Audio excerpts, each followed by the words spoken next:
The Idiot's Guide to Illegal Tech Repair, Chapter 2, Idiot Dope. Later on, down in Bay E, Pandora and Blaze were where they should be, waiting around for Amanda and crew to tell them both what next to do. The hangar with people of all kinds bustled. Chitrans, Acklins, and Terrans all hustled, but soon Galactic Rangers began to skulk. This is not good. Seriously? Gulp? The Galactic Rangers were like the police force of that age, but cunning and brutal. One wouldn't engage. Instead, run away would be the only way. But Blaze and Pandora had no way out of the bay. Just then one turned and walked right up to the two. "I'm looking for Amanda Canine and her crew. We believe they're here recruiting illegal activity." "Really, officer? I wonder who that'd be." "Well, this is their ship right here in Bay E, the Magnus Canis, and who might you two be?" Suddenly a laser blast rang out through the bays and struck the officer's palm. "Pandora and Blaze, get to the ship!" The voice came from the ship's intercom. The bay door to the ship began to open, but was jammed by those who were hoping to catch these criminals as quick as they could. Then Amanda appeared and struck a ranger right where he stood. She had a stun baton and was fighting with no doubts. Blaze began to help. "Pandora, get us out!"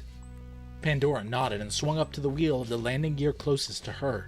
She crawled inside and pushed past cables through little passageways and more. Soon she heard a voice from the ship's AI. "What are you doing, young woman?" "I need to get to the bridge of the ship." "Consider that task done." 100 blue arrows now dotted her path and pointed the way well. "Thank you, ship," Pandora exclaimed. "Call me by my name, Wendell." Hiding behind the wings of the ship, Amanda tossed Blaze a gun. "What's your deal? I had no problems before you and your ship came along." "Just shut up and cover me," Amanda said, rolling behind a crate. Blaze shook his head and gave a sigh. "This is great. Just great." Meanwhile, back in the bowels of the ship, Pandora made her way to the bridge. Her head was beginning to ache. It hurt so much, but she pressed on, grabbing her nose's bridge. She emerged from a vent and saw a young man flipping practically every switch. But something was definitely not right, as his controls sparked on the fritz. Come on, he urged her on, praying the ship would start up. "They're jamming the signal. Do you have an analog auxiliary backup?" "Who are you? Are you with the feds?" "I'm a new recruit, and we've got to keep our heads. Now, do you have one or not?" "Yes, but it's vampiric." "Whatever it takes. You fuel it, I'll steer it." Back with Amanda and Blaze, the lasers continued to sound. They hid behind a pillar and seemed completely pinned down. But all of a sudden a voice came from on top of the ship, and Amanda yelled, "James!" "Grab on!" He yelled to them while lowering a rope. He pulled them aboard. "You idiot dope."